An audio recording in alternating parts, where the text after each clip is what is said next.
ఆత్మవరాల్లో చివరి భాగము ధ్యానం చేద్దాం. 3 రకాలుగా మనం ఆత్మవరాలు విభజించాం. ఒకటి ప్రత్యక్షత వరాలు. ఏమిటంటే ప్రత్యక్షత వరాలు? బుద్ధివాక్యము, జ్ఞానవాక్యము, ఆత్మల వివేచన. రెండవది మాట్లాడేటువంటి వరాలు. ఏమిటి? భాషల అర్థం చెప్పటము. మూడవది ప్రవచించటం. సో ఇది అంతకుముందు వారము నేర్చుకున్నాం. ఈరోజు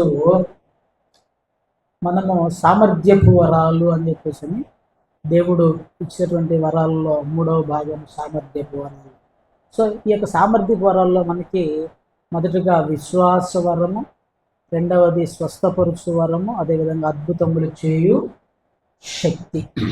దీనిలోకి పోవడానికి ముందు మనం ఏం చేయాలి? వాక్య ధ్యానంలోకి పోవడానికి ముందు మనం ఏం చేయాలి? ప్రార్థన చేయాలి. ప్రార్థన కంటే ముందు ఫోన్లు స్విచ్ ఆఫ్ చేయండి. సైలెంట్లో కూడా పెట్టినప్పుడు స్విచ్ ఆఫ్ చేయండి.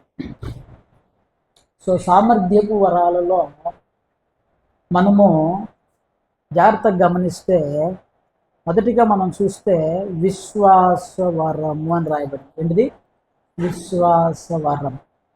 చూడండి, కొరింథీయులకు రాసిన మొదటి పత్రిక 2వ అధ్యాయం 9వ వచనంలో అదే అక్కడే ఉంటాం మనం. 10, 5, 6, 7, 8 వచనాల్లో మనం ధ్యానం చేస్తున్నాం. మరి యొక్కనికి ఆ ఆత్మ వలననే విశ్వాసమును. చాలా జాగ్రత్తగా ఇక్కడ మరి యొక్కనికి ఆ ఆత్మ వలననే విశ్వాసమును. దానికి స్తోత్రం, హల్లెలూయా. ఈ విశ్వాసం అనేటువంటిది ఒక వరం. ఇక్కడ 2 రకాల విశ్వాసాలు, చాలా రకాల విశ్వాసాలు మనకు కనపడతాయి. యేసుక్రీస్తు ప్రభువారిని విశ్వసించిన మనందరము రక్షణలో కొనసాగుతూ ఉన్నాం. హల్లెలూయా. విశ్వసించిన మనందరము రక్షణలో కొనసాగుతూ ఉన్నాం. రక్షణ విశ్వాసం అనేటువంటి ఒకటి ఉంది. జాగ్రత్తగా గమనించండి. రక్షణ విశ్వాసం, ఇది విశ్వాసం అనే వరం. ఇది వరము వేరు, రక్షణ విశ్వాసము వేరు. రెండింటికి చాలా తేడా ఉంటుంది. జాగ్రత్తగా గమనించండి. వరము వేరు, రక్షణ విశ్వాసము వేరు. చూడండి, రక్షణ విశ్వాసం గురించి నేను మీకు 2 మొక్కలు చెప్పి నేను వరంలోనికి వెళ్తాను. చూడండి, బైబిల్ ఏం చెప్తుంది? ఎఫెసీయులకు రాసిన పత్రిక 2వ అధ్యాయం 8వ వచనం. మీరు విశ్వాసము ద్వారా కృపచేతనే రక్షింపబడి ఉన్నారు. ఇది మీ వలన కలిగినది కాదు, ఇది దేవుని వరమే. సో మీరు విశ్వాసము ద్వారా కృపచేతనే రక్షించబడ్డారు. మనందరము యేసుక్రీస్తు ప్రభువారు దేవుడని విశ్వసించి, యేసుక్రీస్తు ప్రభువారు మన పాపముల నిమిత్తము చనిపోయాడని నమ్మి ఆయనను విశ్వసించడం వలన మనందరికీ రక్షణ దొరికినది. దేవునికి స్తోత్రం, హల్లెలూయా. ఇది రక్షణ విశ్వాసం. ఇక్కడ ఉన్న వాళ్ళందరూ రక్షించబడినటువంటి వాళ్ళే. ఈ విశ్వాసం ప్రతి ఒక్క వ్యక్తి, ప్రతి క్రైస్తవునిలో మనకు కనపడుతూ ఉంటుంది. చూడండి, రోమిలకు రాసిన పత్రిక 10వ అధ్యాయము 9, 10 వచనాలు కూడా మనం చదివితే, రోమిలకు రాసిన పత్రిక 10వ అధ్యాయము 9, 10 వచనాలు. అదేమనగా, యేసు ప్రభు అని నీ నోటితో ఒప్పుకొని దేవుడు ఆయనను లేపెనని నీ హృదయమందు విశ్వసించిన ఎడల నీవు రక్షించబడుదువు. ఎలయనగా హృదయములో విశ్వసించును, రక్షణ కలుగునట్లు నోటితో ఒప్పుకొనును. చూడండి, యేసు ప్రభువుని నోటితో ఒప్పుకొని దేవుడు మృతులలో నుండి ఆయన లేపిన నీ హృదయమందు విశ్వసించిన ఎడల, హల్లెలూయా, ఇది రక్షణ విశ్వాసము. జాగ్రత్తగా గమనించండి.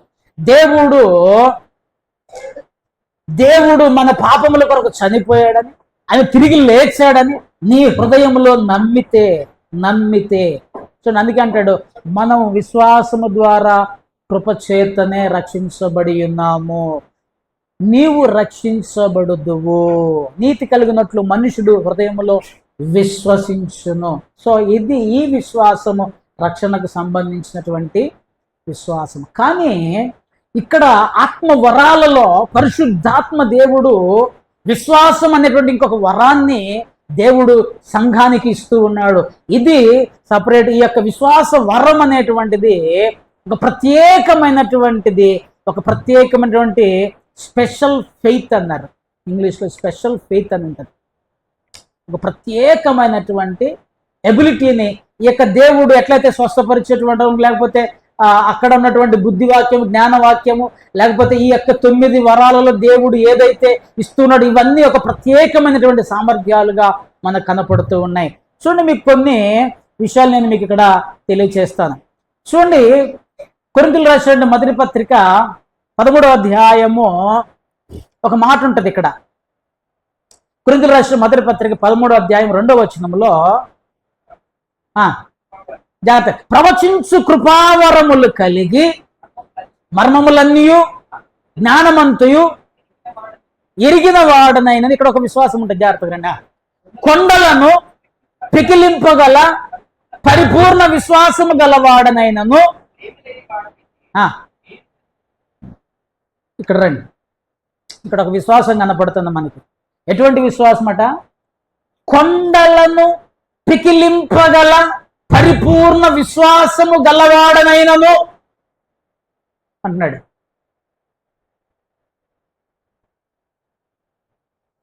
మనం జాగ్రత్తగా ఆలోచన చేస్తే ఈయన రక్షణలోకి వచ్చాడు. రక్షణ ఇక్కడ ఒక వాక్యాన్ని మనకి స్పెసిఫిక్గా చెప్తున్నాడు.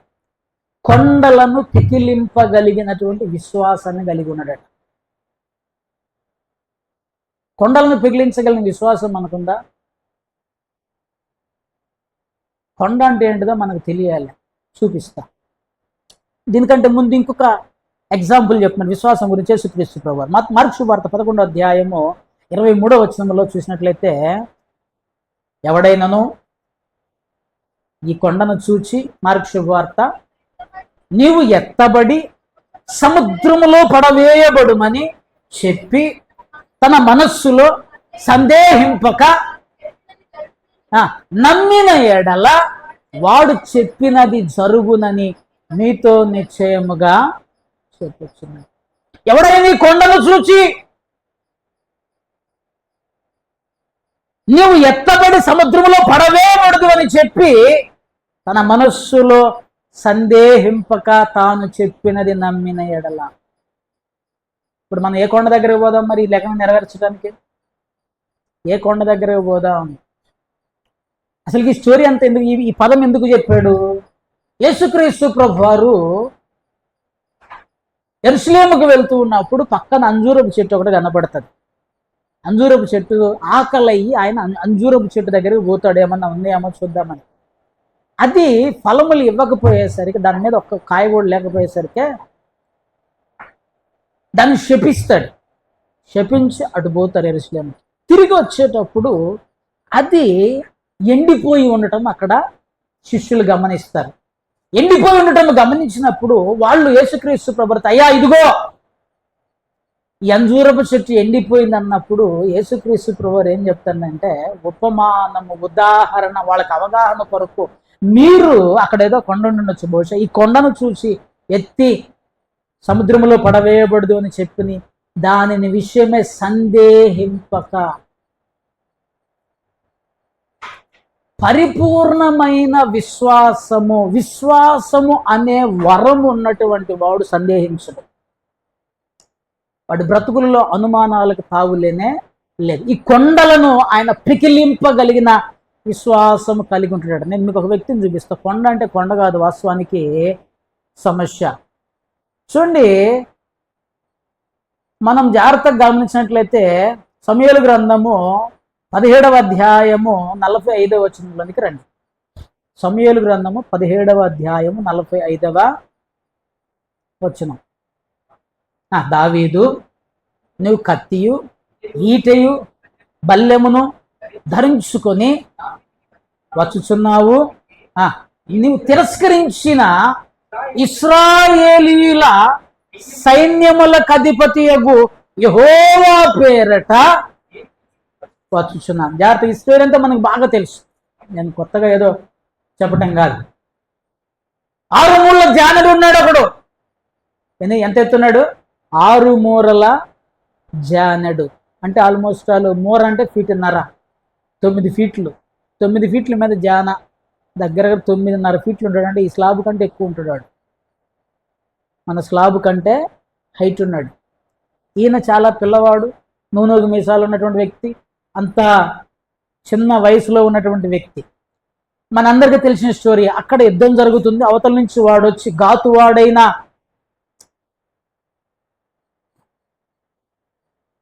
వాళ్ళ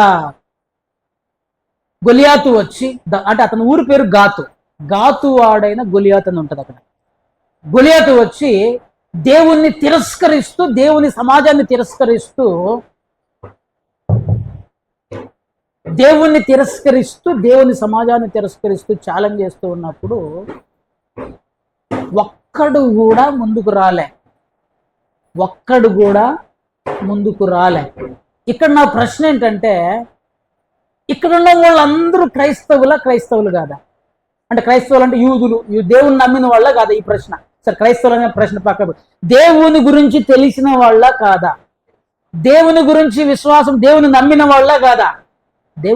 యెహోవా దేవుణ్ణి, యేసుక్రీస్తుని కాబట్టి వాళ్ళ టైంలో యెహోవా దేవుణ్ణి నమ్మినటువంటి వాళ్ళే. సో రక్షణ విశ్వాసం అది అట్లా ఉంటుంది మిగతా వాళ్ళ టైప్లో. విశ్వాసం అనే వరము తెగింపులోనికి తీసుకొస్తుంది. విశ్వాసం అనే వరం ఎలా ఉంటుందంటే, ఈ సమస్యలను, ఈ యొక్క కష్టాలను, ఈ యొక్క ప్రత్యేకమైనటువంటి సామర్థ్యాన్ని కలిగి ఉన్నాడు. ఈ యొక్క చిన్న బాలుడైనటువంటి దావీదు భయపడక ముందుకు వచ్చాడు, యుద్ధానికి వచ్చాడు. సో జనరల్గా నాకు తెలిసి అక్కడ ఉన్న ప్రజలందరూ ఏమనుకుని ఉండాలి దావీదును చూసి?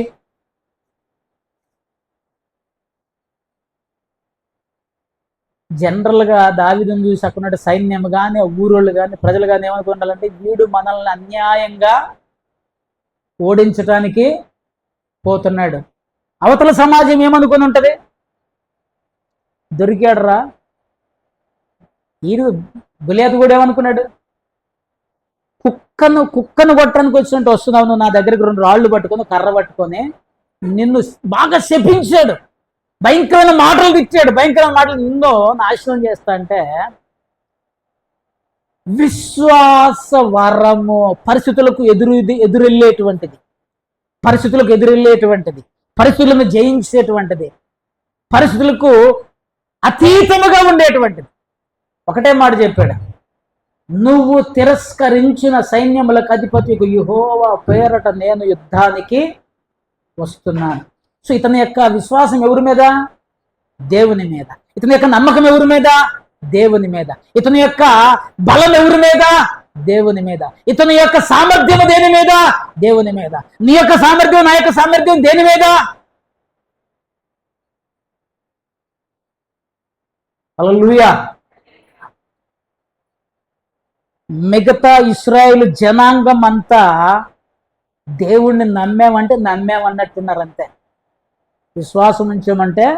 విశ్వాసం ఉంచామన్నారంతే. ఈ వరము, ఈ శక్తి, ఈ అబిలిటీ, ఈ బలము వారు కలిగి లేరు. సరే, మంచిది. రాజు ఎందుకు పంపించాడు? ఓడిపోతారని తెలుసు కదా. రాజు ఎందుకు పంపించాడు? సౌలు గారు ఎందుకు పంపించాడు? ఒక మాట చెప్పాడు. ఎవరు? దావీదు సౌలుకు ఒక మాట చెప్పాడు 36వ వచనంలో. నువ్వు పోతా ఆ మాట, ఆ నోట ఈ యొక్క వార్త రాజు దగ్గర చేరేలేక పిలిచారు. ఇటు 6 అడుగులు ఆజాను బావుడులా ఉంటాడు, పిలవండి వాడి సంగతి చూద్దాం. మనలో పిలిచేసరికి ఎంత ఉన్నాడు? నువ్వు బాలుడు నాయన, వాడు బాల్యము నుండి యుద్ధాభ్యాసం చేసిన వాడు, నువ్వు బాలుడివి, నువ్వు యుద్ధం చేయలేవు అన్నాడు. అప్పుడు ఒక సీక్రెట్ బయట పెట్టాడు. బయట పెట్టాడు. ఎవరు? దావీదు గారు. ఈ 36వ వచనం చదవండి. మీ దాసుడైన నేను ఆ సింహమును ఎలుగుబంటిని చంపితినే, జీవముగల దేవుని సైన్యములను తిరస్కరించిన ఈ సున్నతి లేని ఫిలిస్తీయుడు ఒకదాని వలె అగును. నువ్వు బాలుడురా అంటే, లేదు నేను యుద్ధం చేస్తా, వాడిని చంపుతా. ఎలా? అసలు సీక్రెట్ చెప్తా వినండి. నీ దాసుడైన నేను అరణ్యములో నా మందను కాచుకొని చుండగా ఎలుగుబంటి వచ్చింది, సింహం వచ్చింది. హల్లెలూయా. అవి క్రూర మృగాలు, జాగ్రత్తగా, అవి క్రూర మృగాలు. ఎలుగుబంటి వచ్చింది, సింహం వచ్చింది. వాటిని చీల్చివేయుటకు శక్తినిచ్చిన దేవుడు అని అన్నాడు. వేటిని చంపాడు అంతకుముందు? ఎలుగుబంటిని, సింహాన్ని చంపాడు. ఎంతమంది ఎలుగుబంటిని, సింహాన్ని ఎదుర్కోవాలని కోరుకుంటున్నారు మీ లైఫ్లో? ఎలుగుబంటి, సింహం అక్కడ రియల్గానే వచ్చినాయి. మన జీవితంలో ఇప్పుడు ఎలుగుబంటి రాదు, సింహం రాదు. వచ్చేది ఏమొస్తుంది? సమస్య వస్తుంది. రైట్. దేవుడు ఎప్పుడు ఉట్టిగా నీకు ఒక సమస్య పెట్టడు, ఆయన ట్రైనప్ చేస్తుంటాడు. అరణ్యంలో కనుక ఇతను ఎలుగుబంటితోటి, సింహముతోటి కనుక యుద్ధం చేయకపోయినట్లయితే ఈరోజు గొలియాతు ముందుకు ఈజీగా పోయేవాడు కాదు. వాళ్ళలాగా వెనక చిక్కేవాడు. ఒరే నాయన, ఈడేంద్ర ఎంతున్నాడు, వీడిని మనమేడ కొడతాము, వెనక చిక్కేవాడు. కానీ ఆల్రెడీ ఉట్టి చేతులతో ఎలుగుబంటిని చంపాడు, సింహాన్ని చంపాడు. అక్కడ అర్థమైంది దేవుని శక్తి, విశ్వాసము. ఆ క్రూర మృగములను చంపగలిగిన నేను ఈడ మామూలు మనిషి, ఈడెంత బిడ్డలారా, కొండలను పికిలించగలిగిన పరిపూర్ణమైన విశ్వాసము కలవాడను. ఆ ఆత్మ ద్వారానే కొందరికి ఆయన విశ్వాసం అనేటువంటి వరమనిస్తున్నాడు. అక్కడ ఉన్నటువంటి వాళ్ళందరూ సైలెంట్గా ఉన్న ఈయన ముందుకు స్టెప్ ఇన్ అయ్యాడు. సో నీ జీవితంలో, నా జీవితంలో ఈ విశ్వాస వరం ఒకవేళ నువ్వు నేను కలిగి ఉంటే ఏమంటుందో తెలుసా? పరిస్థితులను నువ్వు ఎప్పుడు చూడవు, సమస్యలను ఎప్పుడు చూడవు, కష్టాలను ఎప్పుడు చూడవు. ఈ రోజు ఎట్లయిపోయి ఉంటే చిన్న కష్టం వస్తే దేవుడే లేడనే దగ్గరకు వచ్చేసినాం.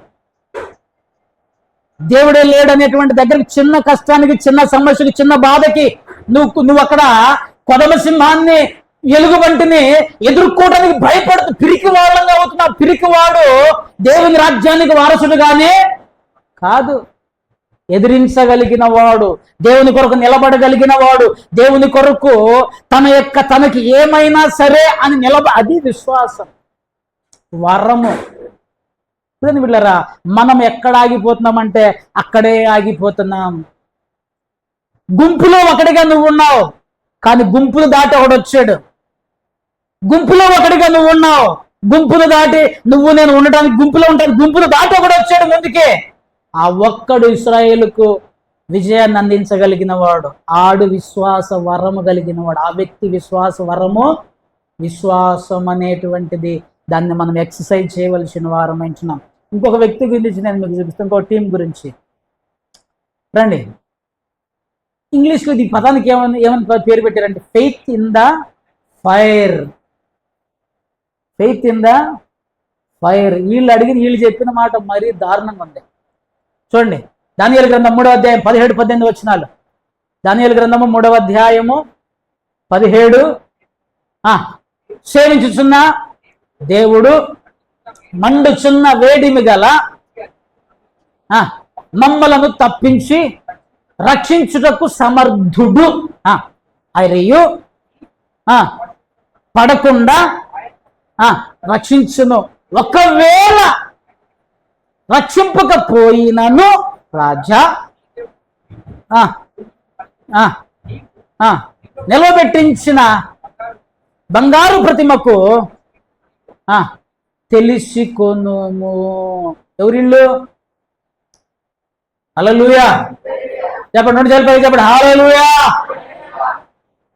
వీడు ఏడే ఉన్నాడు, వీడు రైట్, ఈయన దేవుని స్తోత్రం, హల్లెలూయా. ఏమంటున్నాడు? ఇక్కడ ఎంతమంది దేవుని బిడ్డలు ఉన్నారు చెప్పండి, నాకు తెలుసు. ముగ్గురే ఉన్నారా?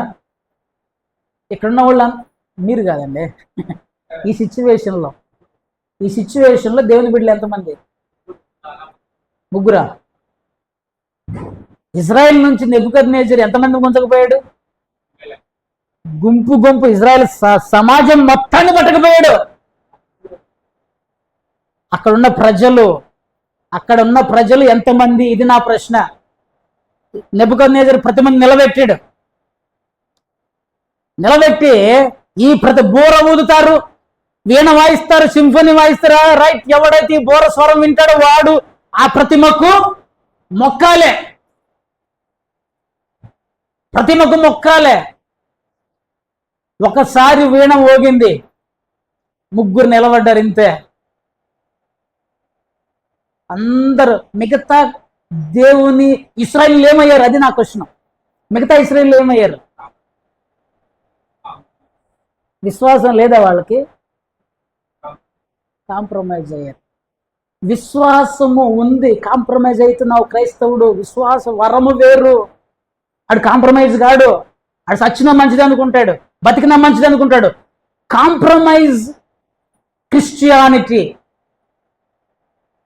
నాకు ట్రైనింగ్ ఇచ్చినప్పుడు మా గురువు గారు ఏం చెప్పాడు తెలుసా? కంఫర్ట్ జోన్ ఎత్తుక్కో మాకు అన్నాడు.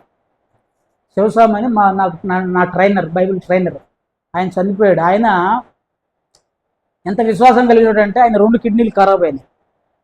2 కిడ్నీలు ఖరాబ్ అయితే చూడటానికి నేను పోతే ఆయన చూసి మేము దుఃఖపడి ఏడుస్తుంటే ఒకటే మాట చెప్పాడు, రజని, ఈ కిడ్నీ రోగం వచ్చిన దగ్గర నుంచి నేను ఎక్కువ బైబిల్ చదువుతున్నా, ఎక్కువ దేవునితో గడుపుతున్నా, ఎక్కువ దేవునితో గడపడం కొరకు దేవుడు ఇచ్చాడు అనుకుంటున్నాను ఆయన నేను నాకు.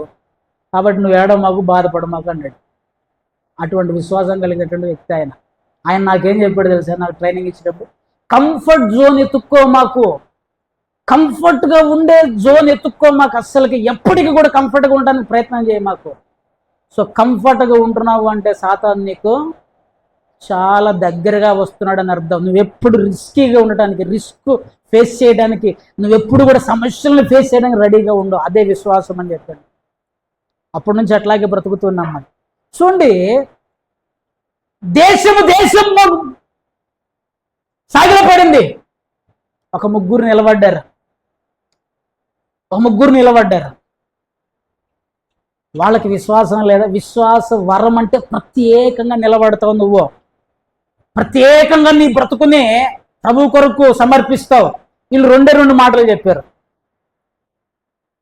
మమ్మలను వచ్చారు, ఇంక ఉంటారుగా పితూరుగాళ్ళు, వీళ్ళు ఎక్కడైనా ఉంటారు. వీళ్ళు సాడీలు చెప్పే బ్యాచ్ తక్కువ దగ్గర. రాజా, మీకు విషయం తెలుసా?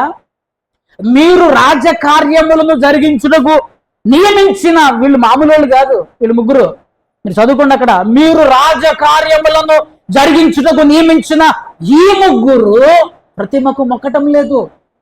కోపం వచ్చేసి పిలవండ్రా. అప్పుడు చెప్పారు, మేము సేవించుచున్న దేవుడు మండుచున్న ఈ అగ్నిగుండములో నుండి మమ్ములను తప్పించుటకు నెంబర్ 1, మా దేవుడు సమర్థుడు. ఇంతవరకు బాగానే ఉంది. నువ్వు నేను అందరం చెప్పగలుగుతాం. ఇఫ్ నాట్ అన్నారు ఒకటే మాట, ఒకవేళ రక్షించకపోయినా మాకేం బాధ లేదు. నీ జ్వరం పోకపోతే బాధ ఉంటుందా? ఉండదా? 2 రోజులు, 3 రోజులు, 4 రోజులు, 10 రోజులు జ్వరం పోలే, పాస్టర్ అన్న బాగా ప్రార్థన చేస్తలేడు, జ్వరమే పోతలేదు. ఎందుకు పెట్టాడు జ్వరం అని ఎప్పుడైనా ఆలోచన చేసావా? ఎందుకు? పర్పస్ ఉంటుంది. ఉట్టిగా దేవుడు ఊరికి ఏది రానీయుడు. గులేతను కొట్టాలని సింహాన్ని కొట్టాలి. ఇక్కడ పర్పస్ ఉంది. చూడండి, నీ దేవతలను పూజించమని, నీ ప్రతిమకు నిలబెట్టిన ప్రతిమకు మొక్కమని వారు తెలుసుకో. డైరెక్ట్ చెప్తున్నారు, నువ్వేమన్నా చెయ్యి, మేం మాత్రం ఏమన్నా అనుకుంటాడేమో అన్నా. మనం కనుక ఆడు ఉన్నట్టయితే ఖచ్చితంగా వాళ్ళని జడగొట్టేవాళ్ళం. చంద్రగారే ఎందుకురా అందరం మొక్కుతున్నారు, రారా. నాకు తెలిసి వాళ్ళ అమ్మ నాయన అడిగి ఉండొచ్చు బహుశా, మెసకో నీ భార్య పిల్లలు ఉన్నారా, ఆగమైపోతావురా. ముగ్గురు బబులోను సామ్రాజ్యాన్ని తల్లకిందులు చేశారు. అది విశ్వాసం. దేవుడు చెయ్యగలడు, చెయ్యకపోయినా బిడ్డలారా ఆలోచన చేయాలి. మన విశ్వాసం ఎలా ఉంటున్నది? అగ్నిలో విశ్వాసం, అగ్ని కీలలో విశ్వాసం. వీళ్ళ కళ్ళ ముందే మంట రేపుతుంది, మంటను ఎక్కువ చేస్తున్నారు, వీళ్ళ కళ్ళ ముందే మంట ఎక్కువ పెంచుతున్నారు. ఒక్క నిమిషం కూడా జంకు గాని భయము గాని ఆలోచన కానీ అరే మాడతావేమో, కాల్తావేమో, సస్తావేమో. సావంటే ఈరోజు ఎంత భయం అయిపోయిందంటే క్రైస్తవులకి, ఏడు చస్తే ఆడ కళ్ళు తెరుస్తావు, ఇంకెందుకు భయం? వీళ్ళ ఆలోచన చేయాలి. ఒక్క దెబ్బకి లోపల అడుగు పెట్టారు. మనం దేవుని కార్యాలు చూడాలని ఎంతమంది అనుకుంటున్నారు? హల్లెలూయా! ఎంతమంది దేవుని కార్యాలు చూడాలనుకుంటున్నారు? రైట్, నువ్వు అగ్నిలో ఉంటేనే దేవుని కార్యం చూస్తావు. వీళ్ళు అగ్నిలో పడ్డప్పుడే కదా దేవుడు వచ్చింది. కానీ నువ్వు అగ్నిలో పోవడానికి కంఫర్ట్ జోన్ బెస్ట్ అన్న. ఏ సమస్య ఉండదు, ఏ ఇబ్బంది ఉండదు, ఒళ్ళు అలిసిపోకూడదు, కూలి మాత్రం రావాలి. ఒళ్ళు అలిసిపోకూడదు, కూలి రావాలి. అది ఎట్లా? కష్టపడకూడదు, కుప్పలు వచ్చి పడాలి. దేవుడు మమ్మల్ని ఆశీర్వదిస్తే టకటక 3 బిల్డింగ్లు కట్టేయాలి. ఎట్లా ఏమో. దేవుని సన్నిధిలో విశ్వాసం అనేటువంటి వరము కలిగి ఉన్నారు. ఇక్కడ ఒక ఆయన ఉన్నాడండి. మీరు హెబ్రీయులకు రాసిన పత్రిక 11వ అధ్యాయం 1 నుంచి 40 వచనాలు చదువుకోండి, మనకు టైం సరిపోదు. ఒక్కొక్క వ్యక్తి అసలు దేవుని మీద ఎలాంటి నమ్మకం అంటే, ఒక్కొక్కళ్ళు కింద వెళ్తే రంపములతో కోయబడిరని ఉంటుంది. కొంతమంది రంపములతో కోయబడిరి అని ఉంటుంది. ఆ నిరీక్షణ, ఆ యొక్క రాజ్యము కొరకు రాజులను ఎదిరించారు, రాజ్యాలను ఎదిరించారు, యుద్ధాలు చేశారు, ప్రభు కొరకు ప్రాణములను అర్పించారు, దేవుని కొరకు సింహాసనాలను వదిలేశారు. ఈ అధ్యాయంలోనే ఉంటది. అల్పకాల పాప భోగము అనుభవించుట కంటే అనే పదం ఉంటుందండి. ఆ లిరిక్ కూడా అద్భుతంగా ఉంటుంది. అల్పకాలం పాపభోగం ఎన్ని రోజులు ఉంటుంది? అల్పకాల పాప భోగము అనుభవించుట కంటే దేవుని బిడ్డలతో నింద అనుభవించుట మేలని. ఆయన విశ్వాస వీరుడు. వాళ్ళు విశ్వాసములో బలం అంటే చచ్చిన మంచిదని నిలబడినటువంటి వాళ్ళు. ఒక ఆయన చెప్తున్నాడండి, ఒక ఆయన అద్భుతమైన మాట చెప్తున్నాడు. యోబు గ్రంథము 13వ అధ్యాయము 15వ వచనంలో ఒక స్టేట్మెంట్ ఇస్తున్నాడు. ఇదిగో ఆయన నన్ను చంపినను, నేను ఆయన కొరకు కనిపెట్టుకుచు ఉన్నాను, కనిపెట్టుచున్నాను. జాగ్రత్తగా వినండి అన్నమాట. ఆయన నన్ను చంపిన,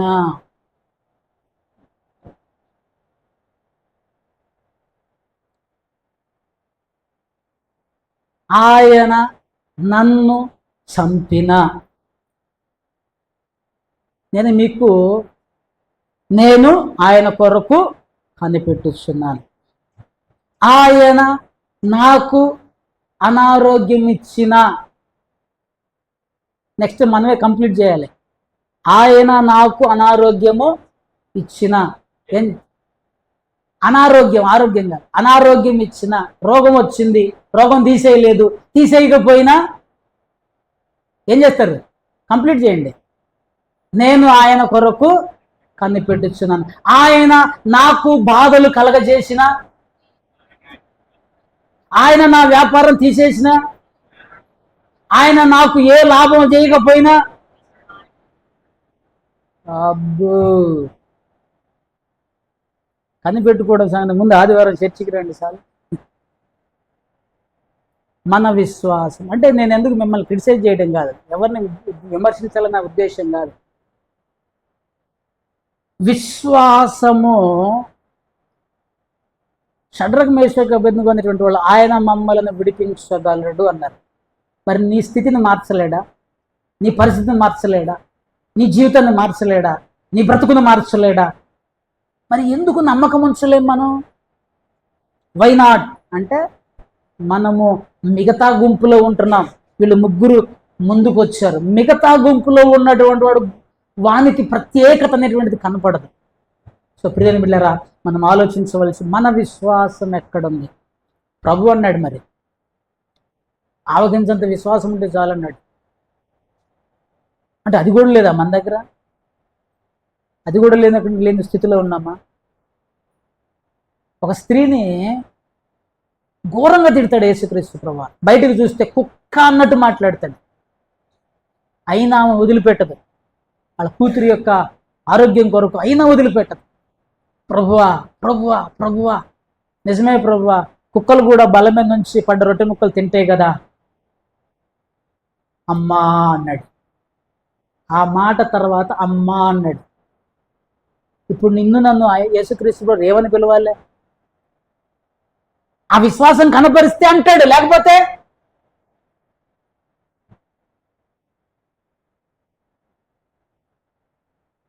మనం ఆలోచించవలసిన వారమై ఉంటున్నాం. సో కొంతమందికి దేవుడు విశ్వాసం అనే వరాన్ని, దేవుడు ఆ వరాన్ని ఇస్తూ ఉన్నాడు. నువ్వు కూడా ఆ విశ్వాసం అనే వరాన్ని పొందుకోవచ్చు. దేవుని అడగొచ్చు. దేవుని కొరకు నిలబడితే, కరేజియస్ అంటే ధైర్యముగా నిలబడగలిగితే, దేవుని కొరకు నువ్వేం చేస్తున్నావు అదే విశ్వాసం. దేవుని మీద ఎంత నమ్మకం ఉంచుతున్నావు, ఎంత గుర్తుపెట్టుకోండి, ప్రతి పరిస్థితిని చక్క చేయగలిగిన వాడు దేవుడే. ఈ విషయాన్ని మనం గమనించాలి. సో కనుక దేవుడు దేవుడు దేవుడు పరిస్థితుల మీద కానీ, స్థితిగతుల మీద కానీ దేని మీద నమ్మకం ఉంచమాకండి. దేవుని మీద మాత్రమే మీ యొక్క నమ్మకాన్ని ఉంచండి. తర్వాత రెండవ విషయాన్ని మన సామర్థ్య భారాలు రెండోది చూసినట్లయితే స్వస్థపరచు వరము.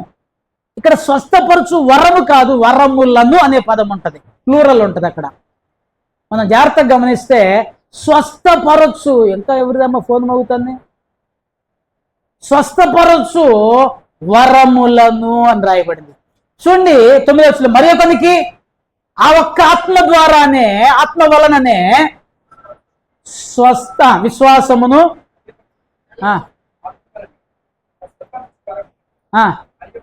చాలు, స్వస్థపరచు వరములను. ఇవి చాలా డిఫరెంట్ ఉన్నాయి మనం జాగ్రత్తగా గమనిస్తే. యేసుక్రీస్తు ప్రభు వారు ఒకే రకమైనటువంటి స్వస్థతలు కలగ చేయలేదు, రకరకాల స్వస్థతలు కలగ చేశాడు. శిష్యులకు కూడా ఆ యొక్క వరాలను ఇచ్చాడని బైబిల్లో రాయబడింది. మత్తయి శుభవార్త 10వ అధ్యాయము 8వ వచనంలో యేసుక్రీస్తు ప్రభు శిష్యులను ఆయా గ్రామాలకి పరిచర్యకు పంపిస్తూ, స్వార్థకు పంపిస్తూ, రోగులను స్వస్థపరచుడి, లేపుడి, కుష్ఠరోగులను శుద్ధులుగా చేయుడి, వెళ్ళగొట్టుడి. వారికి అధికారం ఇస్తున్నాడు, శిష్యులకు అధికారం ఇస్తున్నాడు. మీరు రోగులను స్వస్థపరచండి, చనిపోయిన వారిని లేపండి, కుష్ఠరోగులను శుద్ధులుగా చేయండి, దయ్యములను వెళ్ళగొట్టండి అనే వారికి అధికారం ఇచ్చి పంపుతున్నాడు. ఈరోజు కూడా ఈ స్వస్థతలు దేని కొరకు? హల్లెలూయా చెప్పండి, హల్లెలూయా. స్వస్థతలు దేని కొరకు? అసలు ఈ ఆత్మవరాల పర్పస్ ఏంటిది, ఉద్దేశం ఏంటిది? సంఘ క్షేమాభివృద్ధి కొరకు. జాగ్రత్తగా గమనించండి. ఈ స్వస్థత వరములు కూడా దేని కొరకు? సంఘము యొక్క క్షేమాభివృద్ధి కొరకు, సంఘము అభివృద్ధిలోనికి రావటం కొరకు ఈ స్వస్థత వరాలను మనము వాడాలి, ఉపయోగించాలి అని బైబిల్ స్పష్టంగా తెలియచేస్తున్నది. చూడండి, అపోస్తుల కార్యములు 19వ అధ్యాయం 11, 12 వచనాల్లో ఒక చక్కటి మాట రాయబడింది. పౌలు చేత చేయించెను,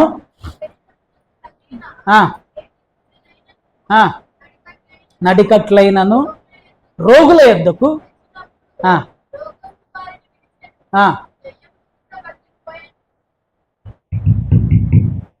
హలో హల్లెలూయా.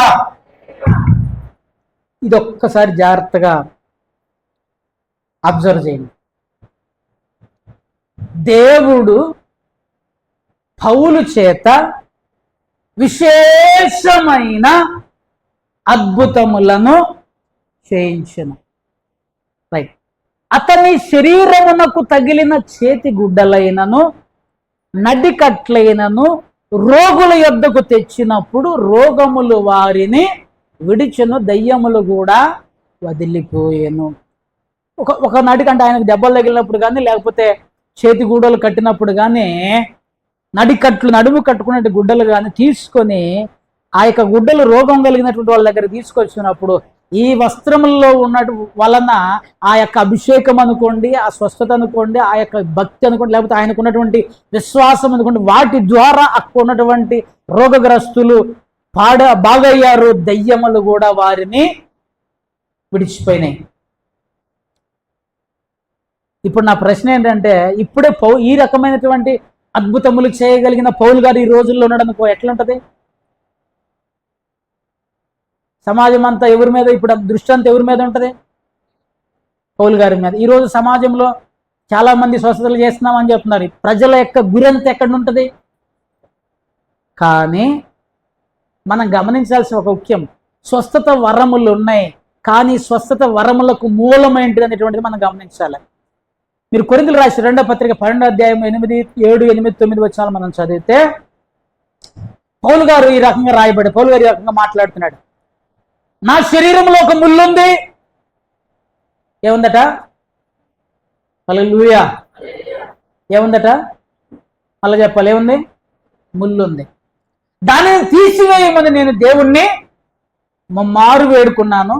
అయితే ఆయన ఏమన్నాడయ్యా అంటే, నా కృప నీకు చాలు. ఈయన శరీరానికి తగిలిన గుడ్డలు తీసుకపోతేనే దెయ్యాలు పోయినప్పుడు ఈయన ఈ యొక్క ముళ్ళును తీసుకోలేడా? ఇది పెద్ద ప్రశ్న. అర్థమైందా?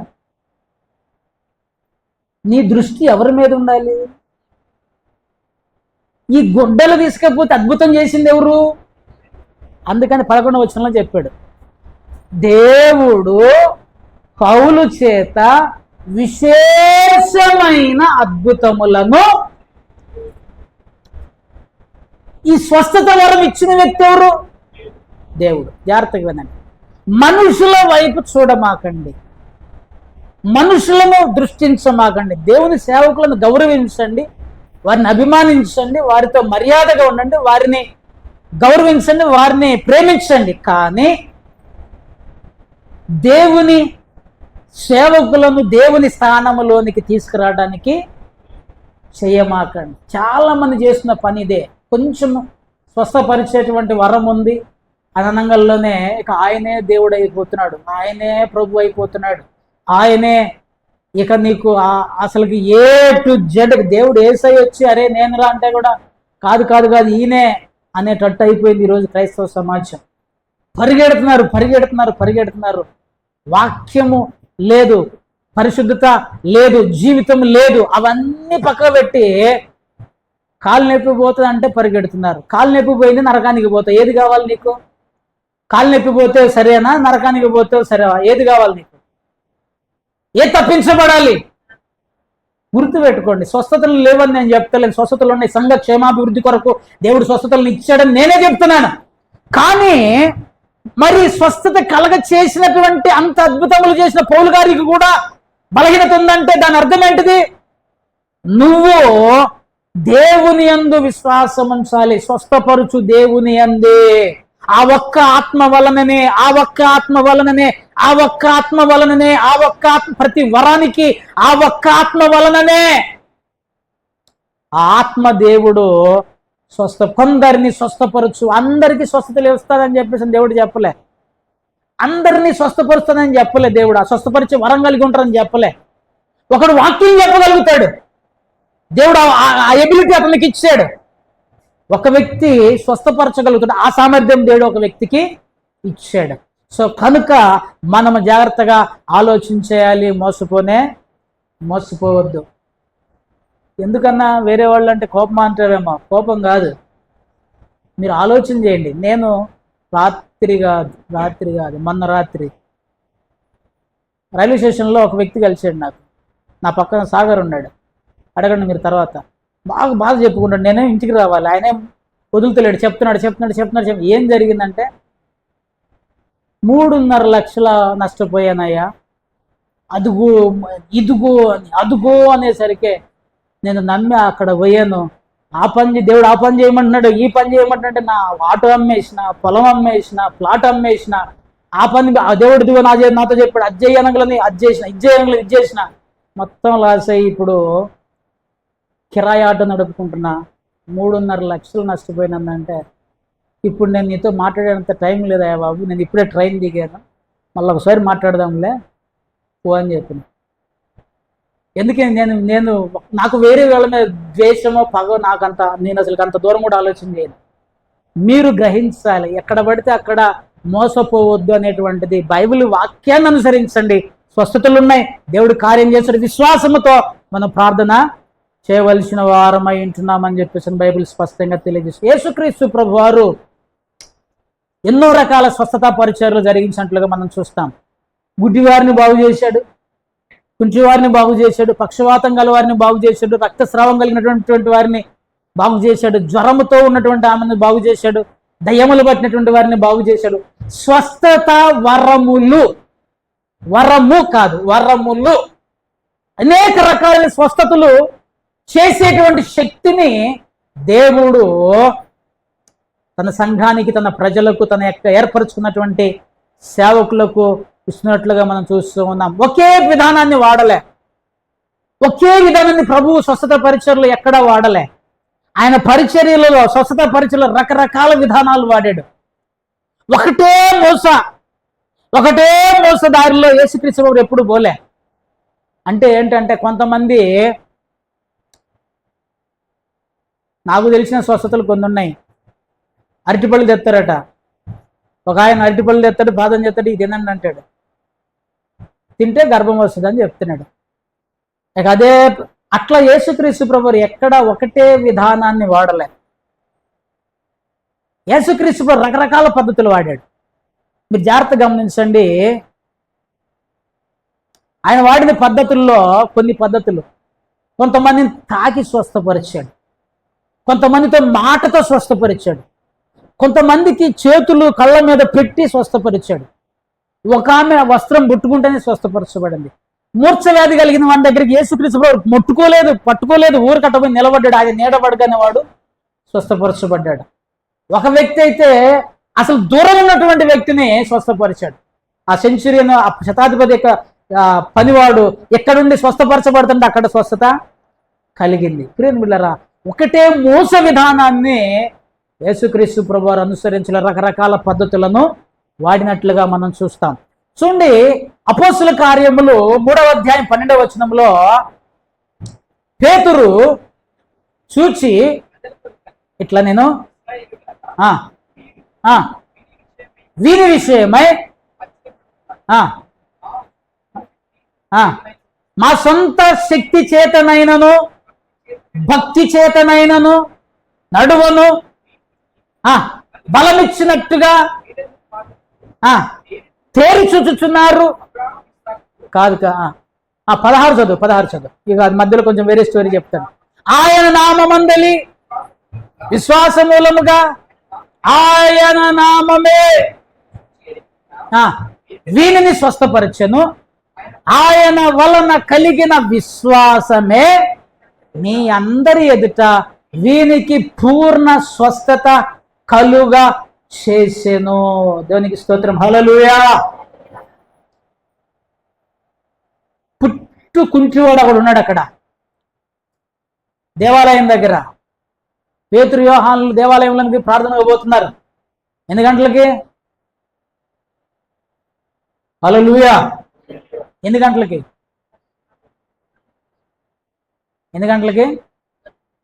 3 గంటలకి. చెప్పండి, ఎన్ని గంటలకి? మన చర్చ ఎన్ని గంటలకి? సౌండ్ వస్తలేదు. 10 గంటలకు గుర్తుందా? దాని స్తోత్రం, హల్లెలూయా.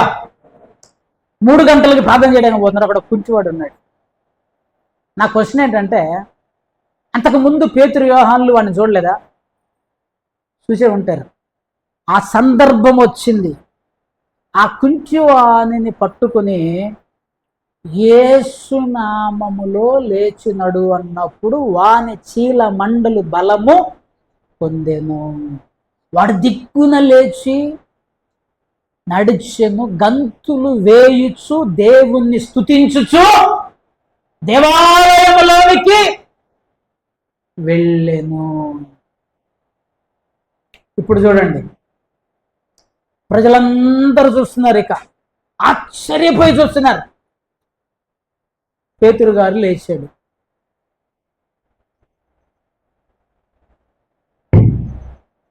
ఈ రోజుల్లాగే మీడియా ఆ రోజులో ఉండింటే ఏమై ఉండేది?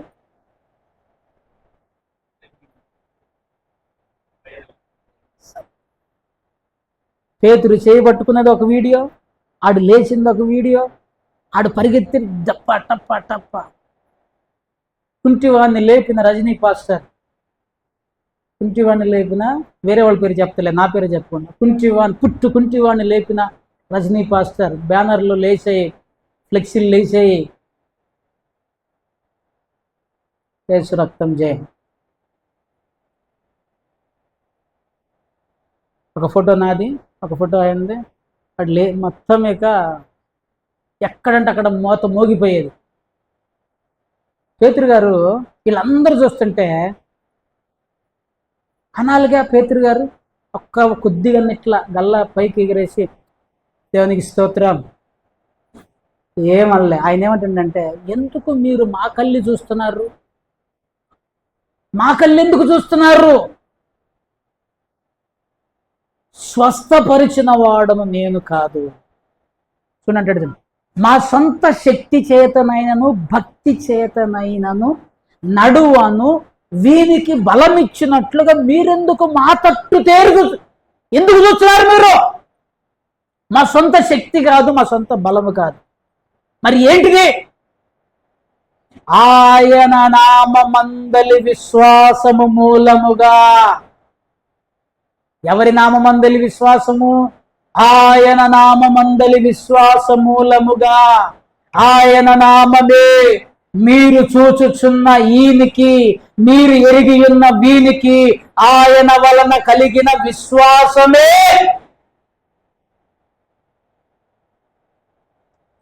స్వస్థపరచువాడు దేవుడు. మేమందరం ఒక ఇన్స్ట్రుమెంట్స్, సాధనాలు, ఒక పరికరాలమే. కనుక ప్రియని బిడ్డలారా, దేవుని మీద విశ్వాసం ఉంచండి, దేవుని మీద నమ్మకం ఉంచండి. దేవుడు స్వస్థపరిచే వరం కొంతమందికి ఇచ్చాడు, తప్పు కాదు. ఈ స్వస్థత వరము కూడా ప్రభువును ప్రకటించటానికి వాడాలి. దేని కొరకు వాడాలి? ప్రభువుని ప్రకటించటానికి. వాళ్ళు స్వస్థపరిచి ఏమన్నారు? యేసు క్రీస్తుని ముందు పెట్టారు, యేసు క్రీస్తుని ముందుకు తీసుకొచ్చి యేసునామమే విశ్వాసమే వీనిని స్వస్థపరిచింది, మా శక్తి కాదు, బలము కాదు. సో కనుక ప్రియులారా, కొంతమందికి దేవుడు స్వస్థపరిచే వరాలను ఇచ్చాడు, అద్భుతములను చేసేటువంటి శక్తిని ఇచ్చాడు. జాగ్రత్తగా గమనించండి. విశ్వాస వరము, రక్షణ విశ్వాసం వేరు, వరము వేరు. విశ్వాస వరము దేవుని కొరకు నిలబడేటువంటిది. కఠినమైన పరిస్థితుల్లో, కఠినమైన సమయాలలో, కఠినమైన ఇబ్బందులలో దేవుని కొరకు నిలబడేటువంటిది విశ్వాస వరము. స్వస్థపరచు వరము ఒకటే మోస పద్ధతి కాదు, ఆయన రకరకాల పద్ధతులను వాడాడు అని మనం చూస్తున్నాం. మూడవది అద్భుతములు చేయు శక్తి. దేవునికి స్తోత్రం, హల్లెలూయా. అద్భుతము, ఆశ్చర్య కార్యము, మిరాకిల్ అన్నారు ఇంగ్లీష్లో. రండి, యోహాను సువార్త 14వ అధ్యాయం 12వ వచనం ఒకసారి చదవండి. ఆశ్చర్యము. నేను తండ్రి యొద్దకు వెళ్ళుచున్నాను కనుక నేను చేయు క్రియలు నా యందు విశ్వాసముంచు వాడును చేయను, వాటి కంటే మరి గొప్పవియు అతడు చేయనని మీతో నిశ్చయముగా చెప్పొచ్చును. యేసునందు విశ్వాసముంచిన వాడు యేసు కంటే గొప్ప కార్యములు చేస్తాడు అని బైబిల్ స్పష్టంగా దేవుడే ప్రామిస్ చేస్తున్నాడు. దీని కొరకు దేవుడు కొంతమందిని ఏర్పరచుకుంటాడు, ఎందుకుంటాడు అనే విషయాన్ని మనం జాగ్రత్తగా గమనించాలి. చూడండి, ఒక వ్యక్తి గురించి మీకు చూపిస్తా. అద్భుతము, ఆశ్చర్యము. యెషయా గ్రంథం, యాకోబు రాసిన పత్రిక 5వ అధ్యాయము 17-18 వచనాలు చదువుదాం. యాకోబు రాసినటువంటి పత్రిక 5వ అధ్యాయము 17-18 వచనం. ఏలియా వర్షింపకుండునట్లు ఆసక్తితో ప్రార్థన చేయగా భూమి మీద వర్షింపలేదు. అతడు మరలా ప్రార్థన చేయగా వర్షమిచ్చెను, తన ఫలం ఇచ్చెను. ఎలాంటి ప్రార్థన చేసిండట? అందరు చెప్పాలి, ఎలా? హల్లెలూయా. నీ పక్కన వాళ్ళకి చెప్పు, ఆసక్తితో ప్రార్థన చేయని చెప్పు. ఆసక్తితో ప్రార్థన చేయి. ఆసక్తితో చెప్పురా, ఆసక్తితో ప్రార్థన చేయండి.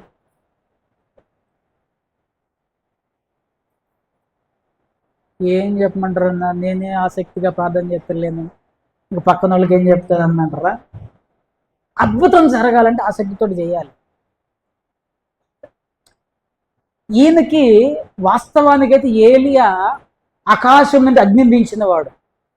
గుర్తుపెట్టుకోండి, ఆకాశం నుంచి అగ్నిని దించినటువంటి వాడు. అటువంటి వాని గురించి యాకోబు ఏమంటాడో తెలుసా? మనలాంటి స్వభావము గల మనుషుడే. ప్రత్యేకతలు ఏమి లేవు. ఆయనకున్న ప్రత్యేకత ఏంటంటే ఆసక్తితో ప్రార్థన చేయటం. ఆసక్తితో ప్రార్థన చేయటం. ఎవడన్నా ఆగిపో అంటే 3.5 సంవత్సరాలు ఒక్క చుక్క పడకుండా ఉందంటే ఎంత, ఏ రేంజ్లో ఉంటుంటుంది? మనకి జూన్ జూలై ఆగస్టు నెలలో వర్షాలు పడకపోతే కరువు కరువు కరువు అని భూమి అంతా ఎండిపోయిందని దేశం అంతా ఎల్లినో అని చెప్పేసి చచ్చిపోతున్నాం. ఒక్క 2 నెలలకే మధ్య మధ్యలో కొన్ని కొట్టిన వర్షాలు. అదే 3.5 సంవత్సరాలు చుక్క నీరు పడలేదంటే ఇతను ఎంత అది అద్భుతం అంటారా, లేకపోతే అద్భుత కార్యములు చేయగల శక్తి దేవుడు మనకి ఇస్తున్నాడు. కాకపోతే నీకు నాకేముండాలి? ఆసక్తితో మోకరించి, ఆసక్తితో ఏడుస్తూ కన్నీరు గారుస్తూ మోకరించగానే నిద్ర వచ్చిందన్న. అదేందో అప్పటి వరకు టీవీ చూసినంతసేపు నిద్ర రాలే, ఫోన్ చూసినంతసేపు నిద్ర రాలే, ఏం చేసినంతసేపు నిద్ర రాలే అన్న. ఒక్కసారి అట్లా మోకరించగానే ఎంత ఆవులింత ఈ రేంజ్లో వస్తుంది. ఆవులింత నోరుండేది అంతే, ఆవులింత ఈ రేంజ్లో వస్తుంది. కొంతమంది నిద్రపోవడానికి బైబిల్ చదువుతుంటారు తెలుసా?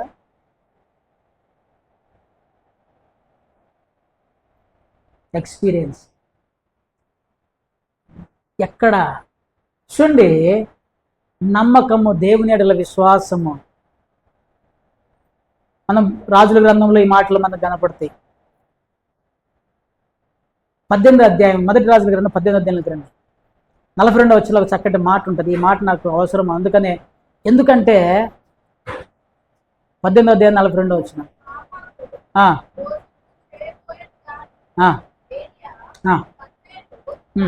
పర్వతం మీదకి పోయి ఉంచుకొనేను, పిలిచి చూడుమనగా ఏమీ కనబడలేదనగా అవి చాలు.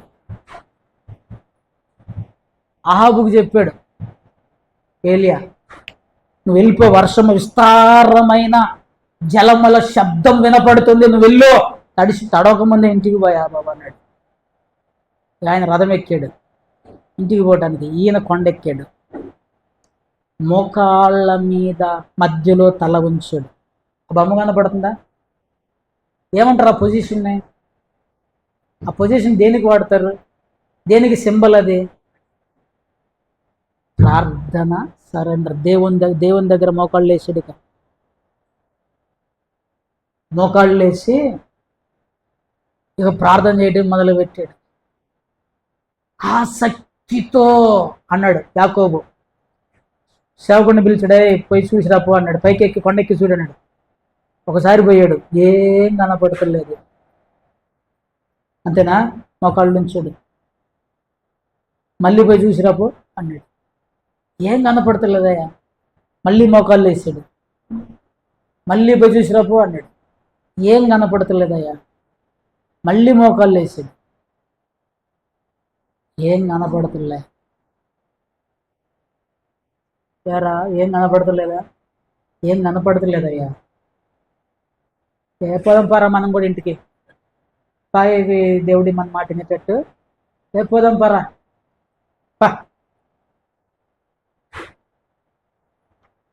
ఒకసారి కార్యం జరగలే. ఏమన్నా దేవుడు మమ్మల్ని దీవించేటట్లేడు, ఏమన్నా దేవుడు మమ్మల్ని ఆశీర్వదించేటట్లేదు, మా అప్పులు పోయేటట్లేవు, మా ఇబ్బందులు పోయేటట్లేవు.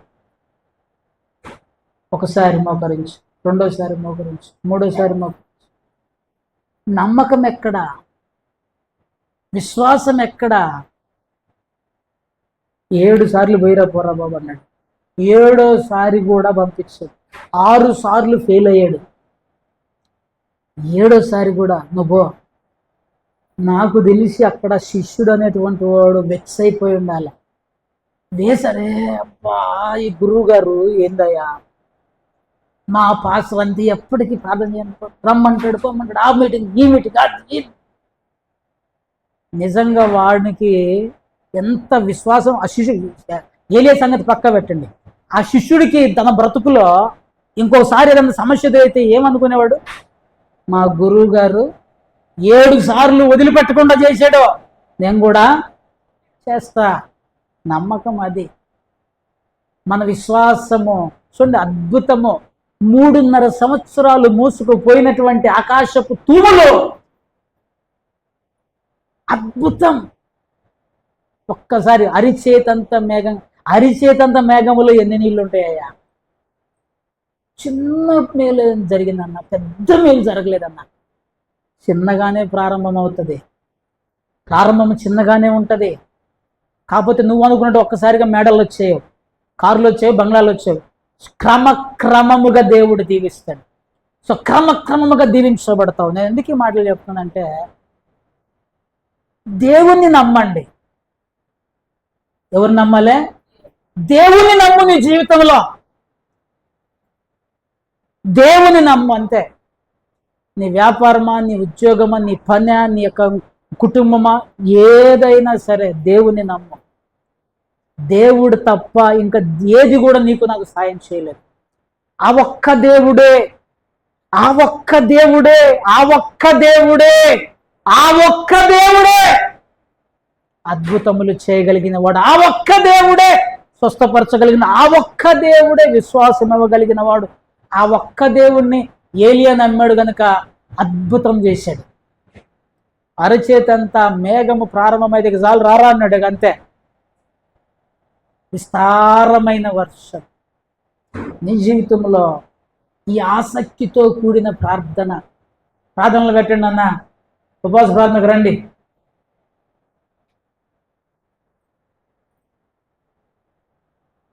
ఆల్నైట్ ప్రేయర్లకు రండి.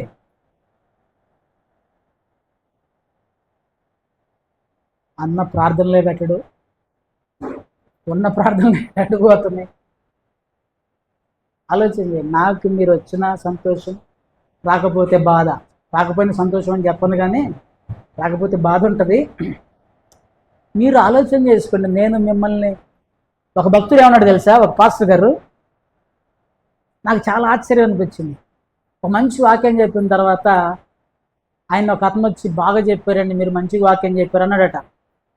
ఆయన ఏమన్నాడు తెలుసా, అయితే ఈరోజు నేను బాగా చెప్పలేదు అన్నాడట. అరే అదేంటంటే, మేము బాగా చెప్పామని చెప్పావు కదంటే, నీకు నచ్చిందంటే అందుట్లో పసలేదు, నీకు నొచ్చుకున్నావంటే కరెక్ట్ వాక్యం పడ్డట్టు. అర్థమైందా? నువ్వు నొచ్చుకున్నావంటే కరెక్ట్గా దేవుడు మాట్లాడినట్టు, నీకు నచ్చిందంటే దేవుడు నీతో మాట్లాడలేదు అన్నట్టు.